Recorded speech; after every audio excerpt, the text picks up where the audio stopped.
5. Okay, number 5. I know that they almost lost last week. They're still a young team, this New England Patriot team. Remember, it seems like that Drake May has been in the league for 3-4 years. This is his second year in the league. All right. Remember, he's on a new coaching staff, new offensive coordinator, and he's thriving. He's thriving. And I knew, and I said this to Mad New Yorker on Thursday.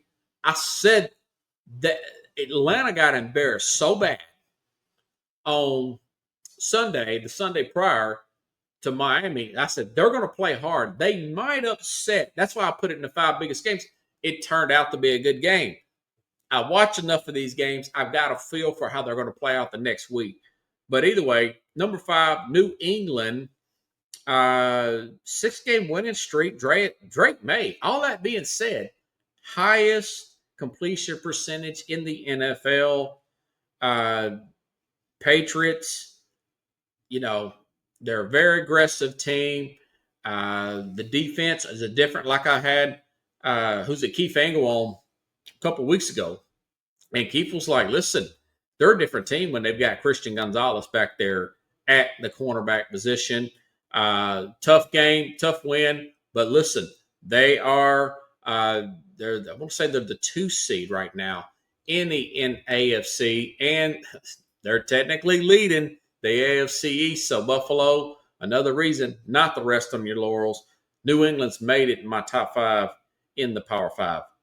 Buffalo, I did put them at 4. I do think if they play New England again, I think they'll beat them. I think they'll probably catch New England. I think they're going to beat New England in New England, but we'll see.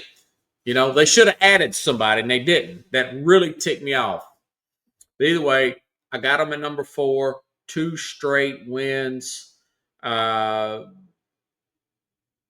You can make the argument over the past 2 teams led by young quarterbacks, they couldn't stop the run with Matt Milano being back, but they look like a different team.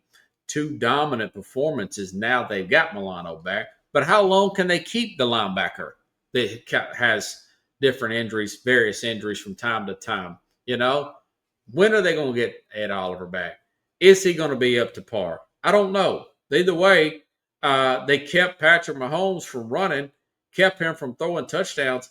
Not sure how long that will last, but putting him in the top 5 does not seem out of the question when you got an MVP level quarterback and you got a running game. Got another just absolute splendid running game out of James Cook and that offensive line. They have to stay disciplined on their running game. They have to play like their defense is the worst in the league, which it has been at times, particularly against the run. That's how you stop a powerhouse like that. You run the ball on their side. Well, they got to get it running on their side so they can rest their defense and get some of their playmakers the football. So I've got them at 4. Very impressed the last couple of weeks with the Buffalo Bills, especially the way they played. Patrick Mahomes like that. Man, Mahomes is one of the best quarterbacks of all time and kept him. No touchdowns for Mahomes. 5 yards rushing. That's very good speed. If they can pay attention like that every week, they can win the Super Bowl. Okay, Colts. Colts added Sauce Gardner, man. Sauce, you get this guy over here. That's all you got to do. I just read the stats on Sauce Gardner, okay? Best quarterback against number 1 wide receivers according to Next Generation Stats here. Yeah, they lost. Pittsburgh was desperate. I didn't expect them to play flawless every single week. That's the worst sloppy game. A lot of that caused by Pittsburgh being humiliated the way they have. I guess people like myself talking about the Steelers having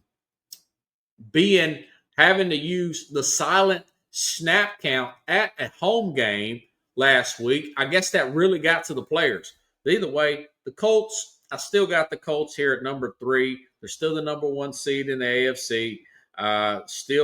Listen, 6 turnovers is still almost won the game, And of course, like I said, they've added Sauce Gardner. Still got a great line. Still got an excellent run game.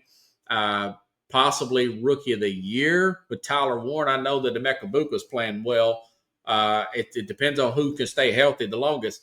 them two's battling out for rookie of the year there from the offensive standpoint at the tight end position. Michael Pittman there. It's a very balanced team that can make it a few rounds in this playoffs, possibly a Super Bowl run if they play their cards right. Because the AFC does not look that strong, if you ask me. It's as you can see, I keep changing it every week. Okay, number 2, Kansas City.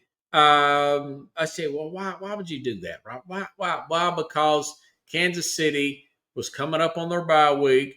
They had a short week playing against the Buffalo Bills, and they got caught somewhat weak there. And of course, the Bills took advantage. The Bills had to. They didn't want to fall another game behind the New England Patriots. Plus, you got to look at the fact that they got a bye week this week, and they play Denver after this. They're going to get this left tackle Josh Simmons back, and quite frankly, they've done a pretty good job up to this point blocking and whatnot. But listen, they scored at least 28 points in the last 6 games. I can see the defense making some adjustments there as well. They're going to get Pacheco back. They're going to try out some new. In other words, they got this guy Smith, this running back. I think his name's Harrison Smith, rookie running back. I think they're going to get him more involved in their running game after the bye week. Okay, with Rashid Rice, one more week to prepare for the whole team to come out. They could go on a good run after this particular bye week. So I do like what they're doing here. That's why I got them at number 2. Wait a minute. Did I skip one, folks? I went to New England, Buffalo, Colts. Oh, man. Yeah. New England, Buffalo, Colts. And of course, number one, the Philadelphia Eagles. I probably could have put the Rams at number 2. Probably could have put the Rams at number 5. Let's see how the Rams play out. They just play one of the worst teams in the league. I know they look good. But either way, Philadelphia recently just traded for Jalen Phillips. I mentioned that. They also added quarterback depth, Jair Alexander, there in the trade. And, of course, Michael Carter from the Jets. Last 2 games shown they can win passing the ball when their back's against the wall with Devontae Smith and A.J. Brown against Minnesota. And, of course, Saquon Barkley, his big game against the New York Giants. The Super Bowl champs general manager, Howie Roseman, sent the message to his players and this organization that, listen, I know A.J. Brown, big contract. Saquon Barkley, new contract, okay? Big contract. Jalen Hurts, big-time rookie, probably going to get a big contract. Jalen Carter on the defensive side. He's sending all these guys this message right here. And, of course, the ownership. Mr. I forgot, Lurie, whatever. Jeffrey Lurie is the guy's name. They're sending that message with this move, getting a guy like a Jalen Phillips, that we are not satisfied with what happened last year. We're here to win another Super Bowl.